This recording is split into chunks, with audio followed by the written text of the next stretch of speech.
On Valentine's Day, 2011, traffic moved steadily along Interstate 95 in South Florida. Drivers passed a blue pickup truck parked on the shoulder. Inside the cab, a 10-year-old boy was barely breathing. In the bed of the truck, wrapped in plastic, was the body of his twin sister. Her name was Nubia Barahona, and what investigators would uncover was not just a murder, but years of warnings that had already been written down.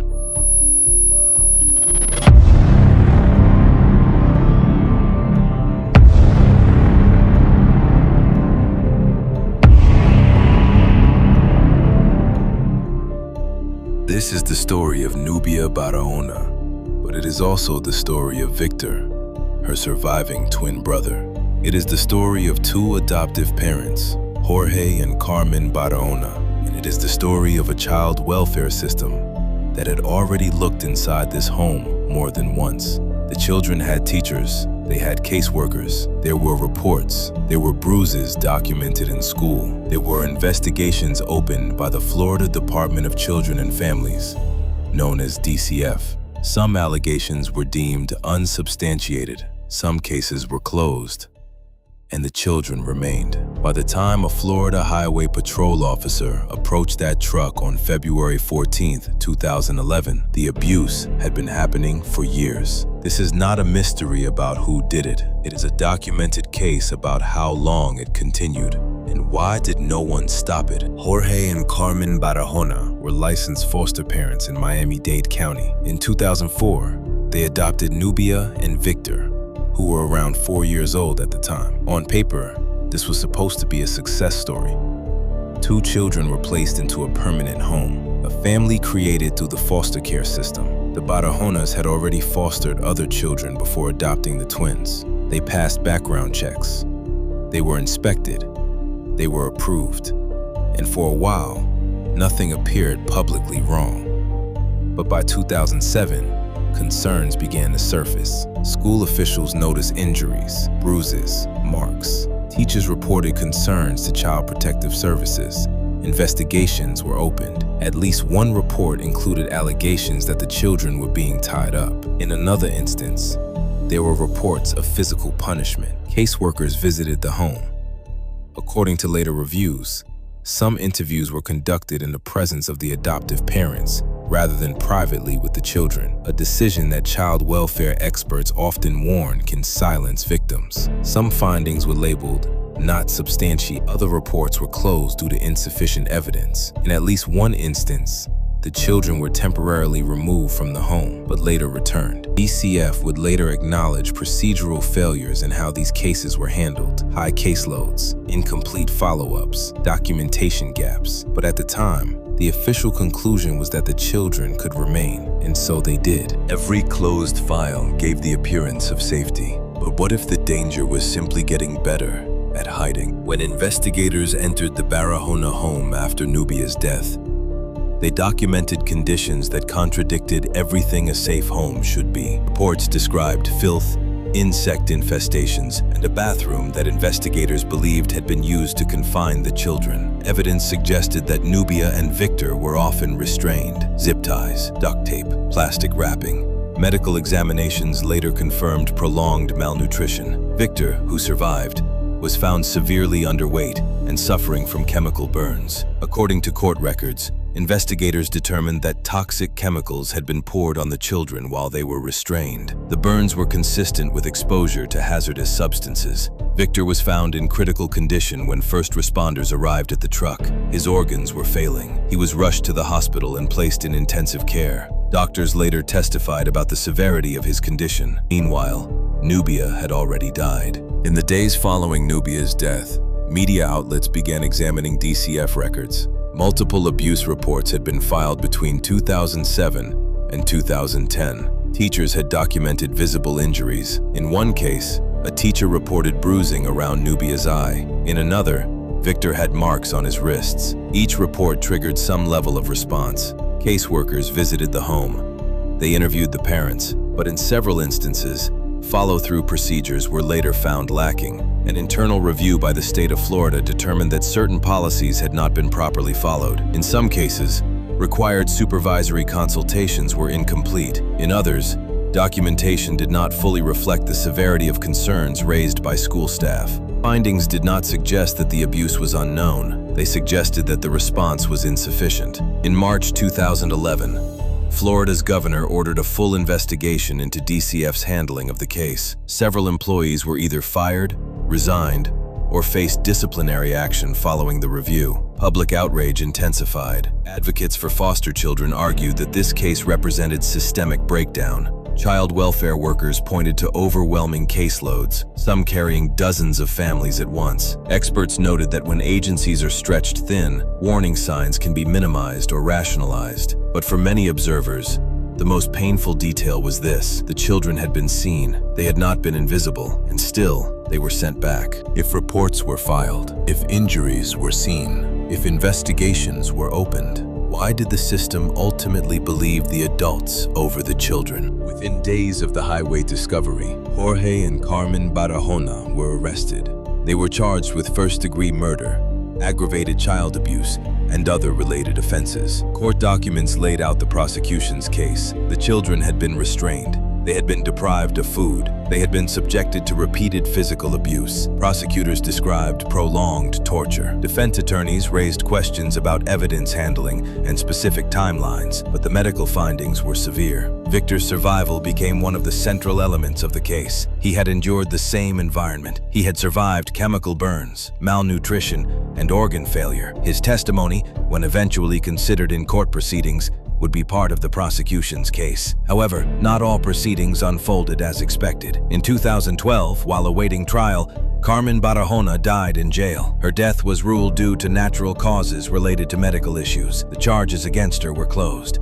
The case against Jorge Barahona continued. In 2013, Jorge Barahona entered a guilty plea to first-degree murder and multiple counts of aggravated child abuse. By pleading guilty, he avoided a trial that could have included detailed testimony and graphic evidence presented before a jury. He was sentenced to life in prison without the possibility of parole. During sentencing, prosecutors described Nubia's suffering as prolonged and deliberate. The judge accepted the plea and imposed the maximum sentence allowed under the agreement. There would be no possibility of release. The legal chapter closed with a life sentence, but the larger conversation about accountability did not end there. Because while one man would spend the rest of his life behind bars, the systemic failures that preceded the crime had already become part of the public record.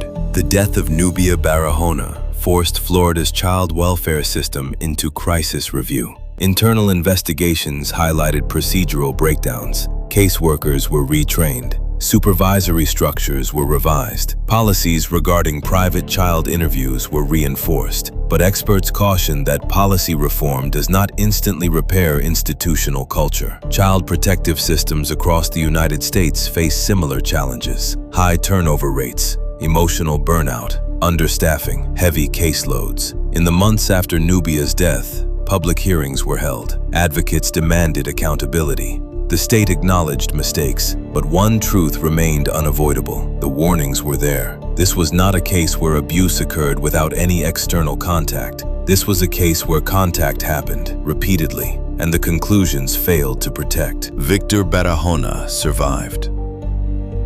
When first responders arrived on Interstate 95, he was barely conscious. He was severely malnourished.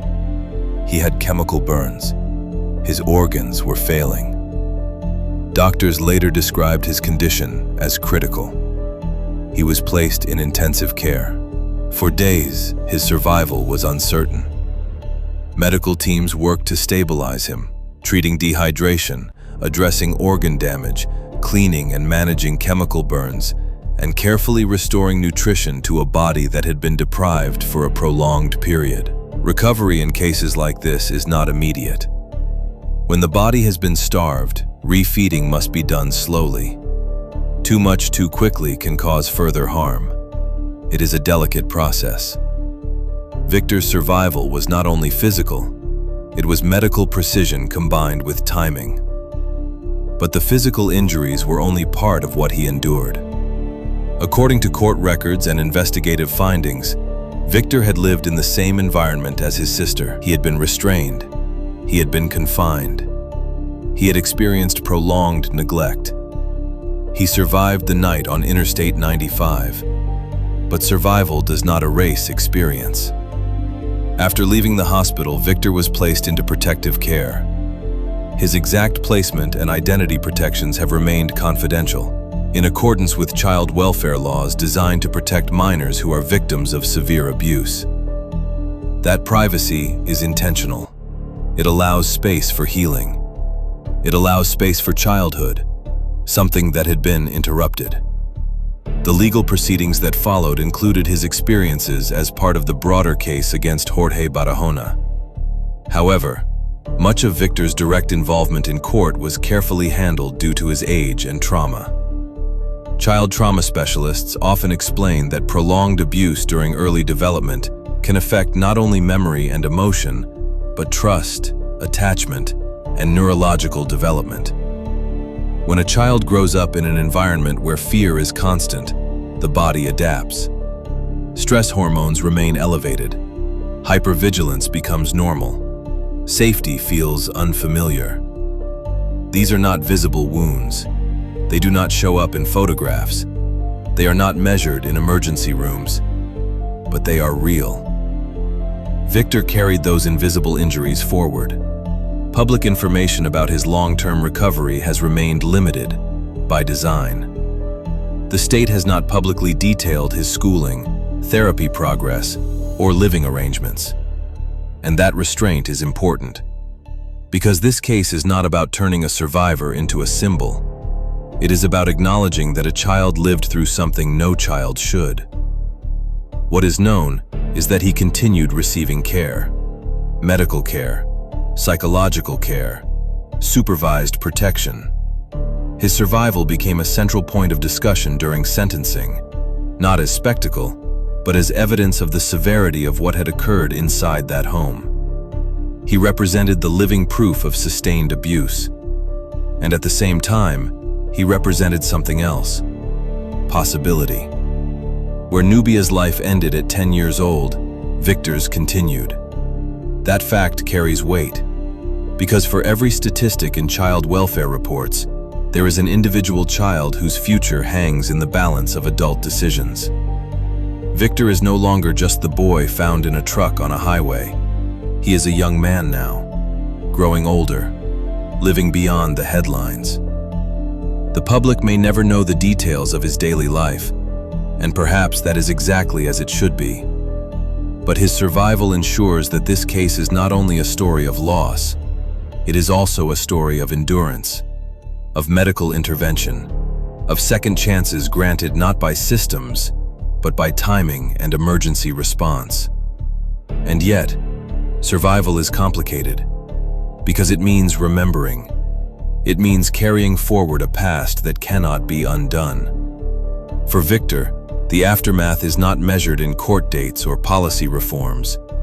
It is measured in years of rebuilding, in learning what safety feels like, in discovering trust again, in separating childhood from trauma.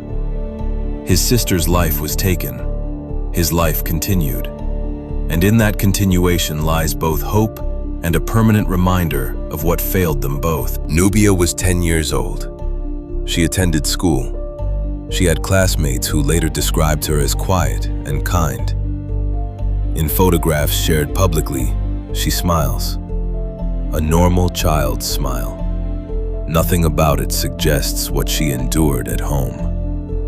When people discuss this case, they often focus on the failures of agencies, the resignations, the disciplinary actions, the policy changes. But before all of that, there was a little girl. A girl who reportedly told adults she was being hurt. A girl who showed up to school with injuries. A girl who was investigated and returned, over and over. When systems fail, accountability is often measured in reports and restructuring. But the human cost is measured in something else entirely. It is measured in birthdays that will never be celebrated, in futures that never unfold.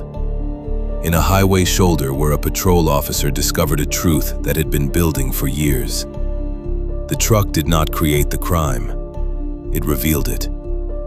By the time authorities stood beside that vehicle on Interstate 95, the warning signs had already existed for 4 years. The paperwork was filed. The visits were made. The forms were completed. But somewhere between procedure and protection, the purpose was lost. Nubia Barahona's death is not only remembered because of how she died, it is remembered because of how many chances there were to prevent it.